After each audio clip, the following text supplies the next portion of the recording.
Assalamualaikum warahmatullahi wabarakatuh. Kembali lagi bersama Nani Nurhayati di sini, Widya Channel.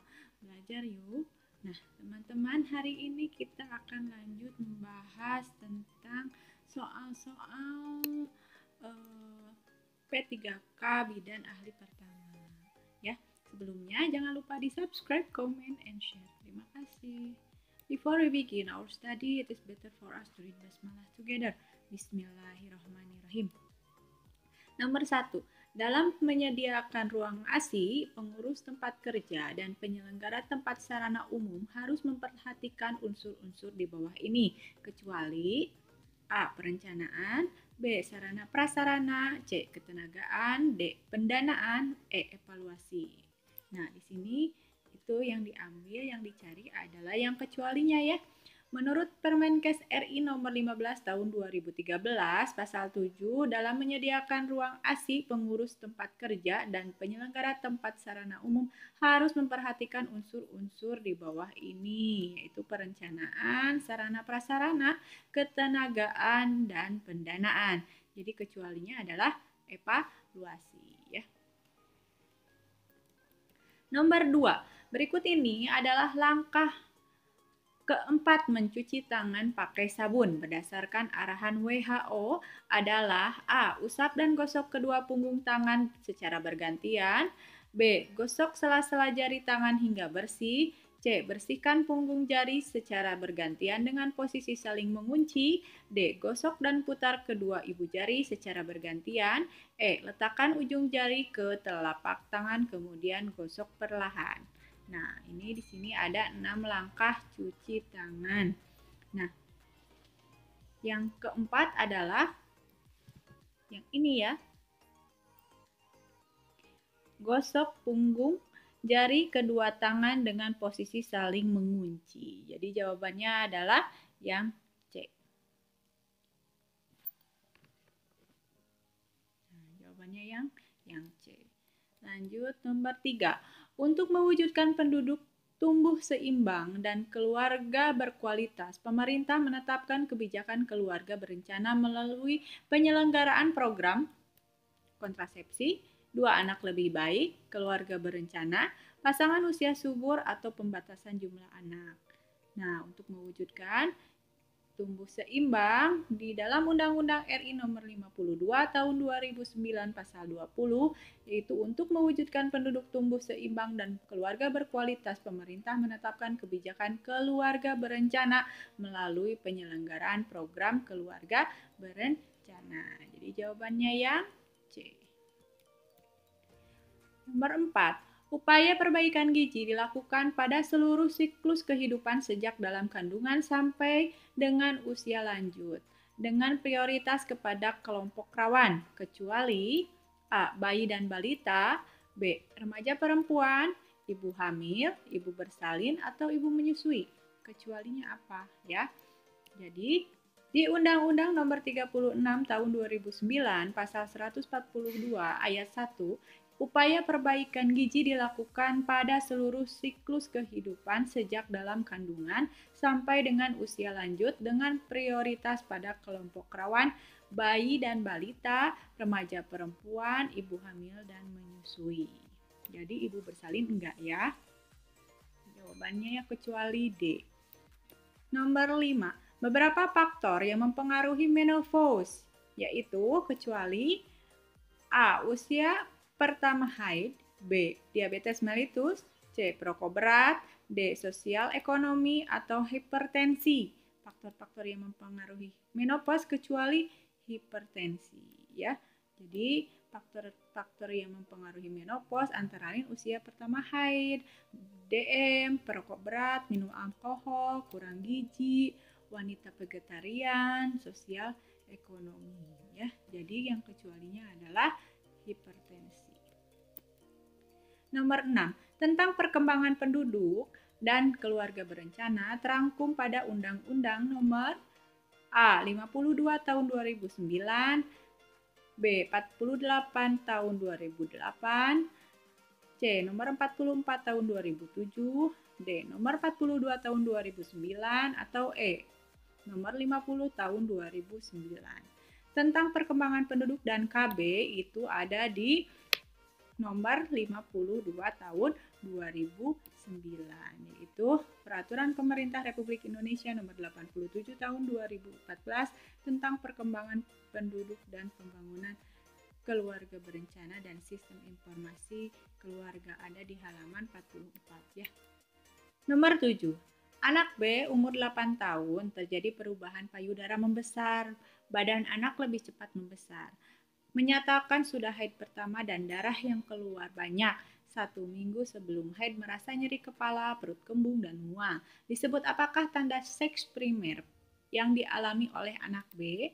Itu telarche, puberce, menarche, atau amenore, atau metotrargi. Jawabannya yang dialami oleh anak B ini adalah menyatakan sudah haid pertama ya. Terus keluhannya nyeri kepala, perut kembung, dan mual itu merupakan menarche ya. Jawabannya adalah yang C. Nah, soal lagi, bila ada keluhan yang dirasakan anak B berupa nyeri kepala, perut kembung, dan mual, itu disebut keluhan apa? Keluhan premenstrual syndrome. Ya. Konseling yang tepat diberikan kepada anak B untuk mengurangi keluhan itu minum obat, minum jamu, minum air putih, atau pemahaman diri dan cukup istirahat, atau dipijit. Nah, konseling yang tepat adalah pemahaman diri dan cukup istirahat. Karena yang menarche itu pasti ada keluhan, ya, keluhan nyeri kepala apa itu teh merupakan normal dan dialami oleh wanita ya, cukup dengan istirahat. Nomor 8. Kegiatan seseorang pemimpin dalam mengarahkan, membimbing, mempengaruhi pikiran, perasaan, atau tingkah laku bawahan di dalam pencapaian tujuan organisasi tidak akan lepas dari kegiatan komunikasi, merupakan teknik leadership, yaitu A. Teknik pematangan dan penyiapan pengikut, B. Teknik human relation, C. Teknik menjadi teladan, D. Teknik persuasi dan pemberian perintah, E. Teknik penggunaan sistem komunikasi yang cocok. Jawabannya adalah teknik penggunaan sistem komunikasi yang cocok ya.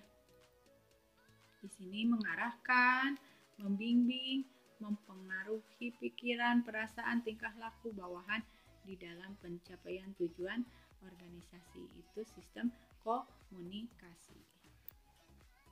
Jadi seorang pemimpin harus menguasai teknik komunikasi yang baik sehingga setiap informasi atau pesan yang disampaikan dapat diterima dengan baik.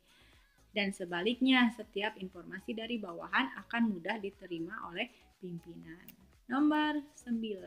Seorang perempuan yang lulus dari pendidikan bidan yang diakui pemerintah dan organisasi profesi di wilayah negara Republik Indonesia serta memiliki kompetensi dan kualifikasi untuk diregister sertifikasi dan atau secara sah mendapatkan lisensi untuk menjalankan praktek kebidanan disebut bidan Indonesia, perawat Indonesia, dokter, ahli gizi, atau petugas laboratorium. Nah, di sini juga udah ditentukan ya pendidikan bidan. Jadi jawabannya adalah bidan Indonesia. Nomor 10. Berdasarkan kewenangan yang diatur dalam Peraturan Menteri Kesehatan nomor 1464 tahun 2010 tentang izin dan penyelenggaraan praktik bidan, kewenangan normal yang dimiliki bidan meliputi kecuali A. Pelayanan kesehatan ibu, pelayanan kesehatan anak, pelayanan kesehatan reproduksi perempuan, pelayanan geriatrik, atau keluarga berencana ya. Kecualinya adalah pelayanan geriatrik ya. Geriatrik adalah cabang disiplin ilmu kedokteran yang mempelajari aspek kesehatan dan kedokteran pada warga lanjut usia ya. Jadi berdasarkan Peraturan Menteri Kesehatan nomor 1464 Menkes Peraturan /10/2010 tentang izin dan penyelenggaraan praktik bidan, kewenangan yang dimiliki bidan itu adalah Yang pertama ada kewenangan normal. Kewenangan normal itu pelayanan kesehatan ibu, pelayanan kesehatan anak, pelayanan kesehatan reproduksi perempuan, dan KB. Ya. Ada juga kewenangan dalam menjalankan program pemerintah dan kewenangan bidan dalam menjalankan praktik di daerah yang tidak memiliki dokter. Jadi yang kecualinya di sini adalah pelayanan geriatrik. Nomor 11, pelayanan selama masa nifas dan neonatus berfokus pada upaya IMD, perawatan trimester 1, perawatan trimester 2, perawatan trimester 3, atau persiapan sebelum kehamilan. Di sini sebutkan selama masa nifas, berarti sudah lahir ya. Jadi berfokus pada IMD sebagai langkah awal pemberian ASI. Jawabannya adalah yang A. Nomor 12. Beberapa yang bukan komponen dalam pelayanan KB. Pendidikan seks, KIE, kontrasepsi, komunikasi, atau tes kesuburan. Yang bukan itu adalah tes kesuburan. Nah, beberapa komponen KB, KIE, pelayanan kontrasepsi, pelayanan infertilitas, pendidikan seks, konsultasi kawin, konsultasi genetik, tes keganasan, dan adopsi. 13. Pasangan suami istri yang istrinya berusia antara 15 sampai 49 tahun disebut pasangan usia subur, pasangan produktif, pasangan lansia, pasangan baru menikah, pasangan usia menengah. Jawabannya adalah pasangan usia subur. Menurut BKKBN, pasangan usia subur yang istrinya berumur 15 sampai 49 tahun atau pasangan suami istri berumur kurang dari 15 tahun dan sudah haid, atau istri berumur 15 tahun tetapi masih haid datang bulan. Ya. Nomor 14. Seorang bidan di posyandu memberikan stimulasi dan role play tentang cara hidup sehat kepada pasangan usia subur, meliputi pemberian gizi KB, personal hygiene, imunisasi. Apakah jenis kegiatan yang dilakukan oleh bidan tersebut? Yaitu pameran kesehatan, specific protection, health promotion, preventive care, atau health protection. Jawabannya adalah health promotion, ya, promosi kesehatan. Yaitu proses pemberdayaan rakyat, individu, dan masyarakat yang memungkinkan mereka mampu mengendalikan determinan-determinan kesehatan sehingga dapat meningkatkan derajat kesehatannya. Ya, nomor 15. Kegiatan mencari jalan keluar memilih salah satu jalan keluar yang tepat bagi konseli dan melaksanakan jalan keluar tersebut adalah langkah konseli, pembuka, inti, penutup, konseli jangka pendek, konseling jangka panjang. Jawabannya adalah inti. Di sini adalah mencari jalan keluar, memilih yang tepat ya. Nah, itu adalah intinya, inti konseling. Nomor 16. Seorang perempuan usia 30 tahun datang ke rumah sakit hamil 9 bulan. Janin ininya bukan janji. Janin ini tunggal, hidup intrauterin dengan presentasi kepala. Taksiran berat janin 4.200 gram. Hasil pemeriksaan dalam pembukaan sudah lengkap. Kepala, ini kepala, ya, kepala turun Host 4. Setelah dipimpin meneran selama 45 menit, akhirnya kepala lahir. Namun bahu anterior masih macet di atas simfisis pubis. Berikut terlihat kelelahan. Apakah penyebab terjadinya penyulit untuk kasus di atas? Itu kelelahan, posisi tidak tepat, kepala turun Host 4, cara meneran yang salah, atau makrosomia. Nah, di sini clue-nya adalah 4,2 kilo ya. Kemudian kepalanya sudah lahir namun bahu macet. Nah, itu ada tanda-tanda macet bahu, itu bisa karena makrosomia ya, karena berat bayinya gede di sini yang menonjolnya ya. Jadi jawabannya yang E. Pada saat kapan anestesi digunakan? A. Operasi ketika melakukan prosedur yang menimbulkan rasa sakit parah pada tubuh. A dan B benar, A dan B salah, tidak ada jawaban yang benar. Jawabannya adalah anestesi digunakan ketika operasi dan juga ketika melakukan prosedur yang menimbulkan rasa sakit ya. Jadi jawabannya yaitu yang A dan B benar. Dalam sejarah bidan Indonesia menyebutkan bahwa tanggal 24 Juni 1951 dipandang sebagai hari jadi IBI dan pengukuhan hari lahirnya IBI tersebut didasarkan pada hasil konferensi bidan pertama. Pada tahun berapakah IBI diterima sebagai anggota International Confederation of Midwives atau ICM? Tahun 1954, tahun 1958, tahun 1956, tahun 1950, atau tidak ada jawaban yang benar. Nah, jawabannya adalah yang C ya. 3 tahun setelah konferensi, tepatnya pada tanggal 15 Oktober 1954, IPI diakui sah sebagai organisasi yang berbadan hukum dan terdaftar dalam lembaga negara. Ya. Kemudian pada tahun 1956 IBI diterima sebagai anggota ICM ya. Jadi jawabannya C.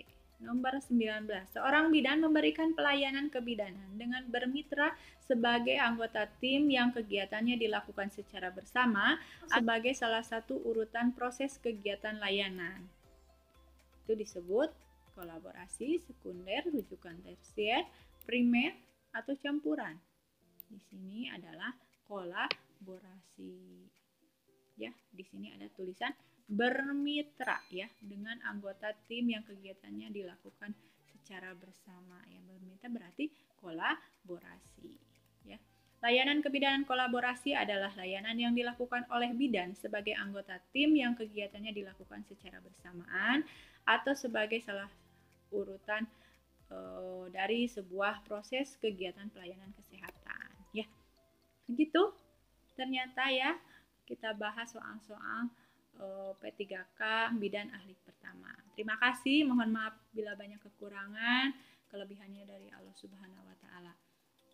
Jangan lupa di-subscribe, comment, and share. Terima kasih. Wabillahi taufiq wal hidayah. Wassalamualaikum warahmatullahi wabarakatuh.